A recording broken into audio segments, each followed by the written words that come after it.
안녕하세요. 머니캠퍼스의 펜서입니다. 저는 오늘 간단한 Q&A를 가지고 와보았습니다. 먼저 첫 번째로 저의 전체 과거 한 줄에 대해서 설명해 드리도록 하겠습니다. 제가 4살 때 저는 태어나서 처음으로 영어 공부를 시작했습니다.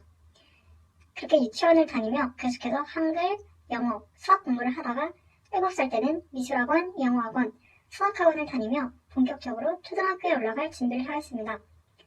제가 8살 때는 초등학교를 입학해서 학교에 적응하는 시간을 가졌습니다. 9살 때는 해외로 어학연수를 떠났습니다. 현지에서 학교를 다니며 그 현지에 있는 아이들과 함께 영어로 다양한 과목을 배웠습니다. 11살 때 계속해서 국제학교를 다녔습니다. 그런데 제 아파트에 있던 한 아이가 자살을 했습니다. 제가 12살 때 저는 한국으로 다시 돌아왔습니다. 본격적으로 학원 생활을 다시 시작하기로 했습니다. 13살 때 학교 하기 후 밤 10시까지 학원 뺑뺑이를 돌았습니다. 제 일상은 학교, 학원, 집 이 3가지였습니다. 14살 때 중학교에 입학했습니다.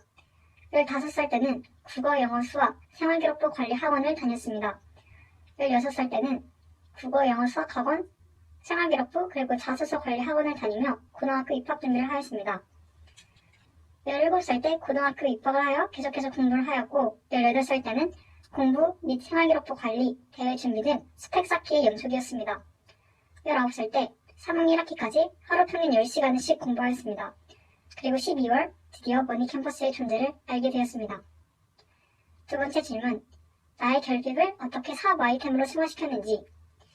제가 현재 사업 아이템으로 생각 중인 푸텐업은 대학에 잘 가고 싶지만 무엇을 어떻게 해야 할지 모르는 청소년들을 도와주기 위한 입시 코디네이터입니다. 저는 항상 성적에 대한 결핍이 있었습니다. 하지만 어찌되었건 성적을 잘 받으려는 이유는 좋은 대학교에 합격하기 위해서였으므로 공부를 했던 것만큼 열심히 했던 것 중에 하나가 바로 생활기록부 관리였습니다. 저는 정시가 아닌 수시로 대입을 준비하는 학생이었기에 생활기록부 관리가 성적만큼이나 굉장히 중요했습니다. 다행히 저희 부모님께서는 교육에 관심이 있으셨기에 저는 중학교 시절부터 생활기록부를 관리하는 방법이나 대학 입학을 위한 자기소개서 작성법을 배우는 학원을 다녔습니다. 그러던 어느 날 EBS에서 한 다큐멘터리를 보게 되었습니다. 입시 전형이 다양화되고 입시 방법이 점점 더 어려워지는 시점에서 부모님이 아이의 교육에 관심을 두지 않으면 그 아이는 좋은 대학에 들어가기가 거의 불가능하다는 이야기였습니다. 아래 내용은 한 전문가의 인터뷰입니다. 누가 얼마나 노력을 하느냐로 대학이 결정되는 시기는 이미 끝났습니다. 이제는 누가 더 많은 정보를 가지고 있느냐로 대학이 결정됩니다. 결과적으로 시간적, 금전적 여유가 있으신 부모님들은 아이의 교육에 더 많이 투자를 할 것이고 이제는 대학이 그러한 차이로 인해 결정됩니다.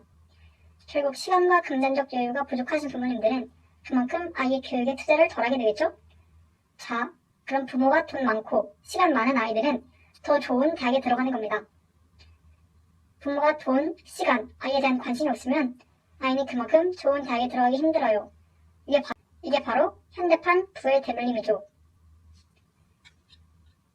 저는 이 다큐멘터리를 보고 정말 많은 충격을 받았습니다. 잘 사는 사람은 더 잘 살게 되고 그렇지 못하는 사람은 더 도태되는 시대. 저는 이 끔찍한 수단고리를 끊기 위해 저의 성적에 대한 결핍을 해소하기 위해 푸텐업을 구상하였습니다. 세 번째 질문, 수능 입시에 대한 나의 생각은?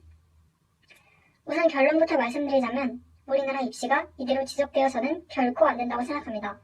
정말 반드시 대책 마련이 필요합니다. OECD 국가들 중 자살률 1위. 지금까지 너무 많이 들어온 말입니다.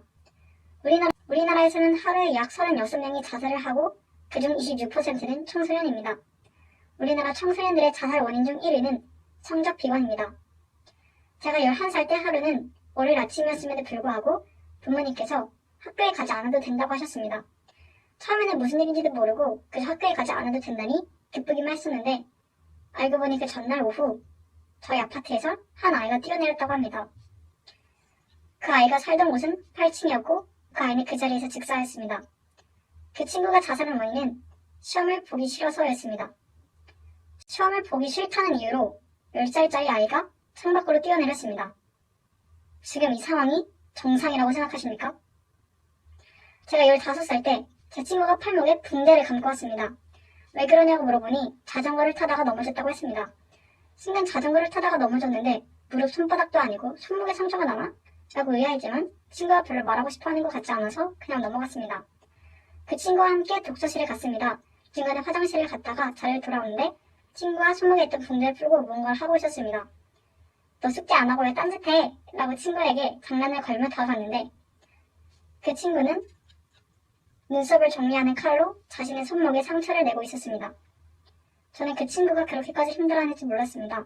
애써 아무렇지 않은 척하며 공부가 너무 힘들면 상처를 내지 말고 차라리 나에게 하소연을 해 라고 쿨하게 넘어가며 위로를 해주었지만 사실 저는 너무 놀라 며칠을 충격에 빠져 있었습니다. 수능 1교시가 끝나고 트시는 학생. 제가 어렸을 때는 이 뉴스를 보고 참 이해가 가지 않았습니다. 아니 아무리 시험을 못 봐서도 어떻게 뛰어내릴 수가 있어? 고등학생이 되고 공부를 하다 보니 그분이 왜 그런 극단적인 선택을 하셨는지 이해가 갔습니다. 아, 죽으면 공부 안 해도 되려나? 지금도 힘든데 고등학교 3학년 때는 어떻게 버티지? 그만할까 이제?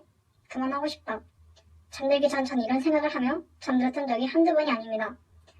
아직 20년도 살지 않은 아이들이 이런 생각을 하며 살아가는 이 사회가 저는 너무 끔찍하다고 생각합니다. 스카이캐슬이 방영되었을 당시 많은 방송사에서는 실제로 저런 일들이 있을 수 있냐 너무 충격적이다 난리가 났었습니다. 스카이캐슬을 보고 놀라셨나요? 현실은 그 드라마보다 훨씬 더 치열하고 끔찍하고 고통스럽습니다. 그 드라마의 충격적인 장면들이 저에게는 일상이었습니다. 이제는 제발 바뀌어야 하지 않을까요? 너무 소중한 아이들이 공부 때문에 자살을 생각하고 있습니다. 이미 충분히 늦었지만 지금이라도 바뀌어야 합니다.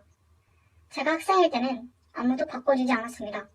그래서 제가 바꿔보려 합니다. 우리나라 청소년들의 꿈을 찾아주는 입시 코디네이터 후텐업 2021년 6월 1일 시작합니다. 이상으로 머니캠퍼스의 펜스였습니다. 감사합니다.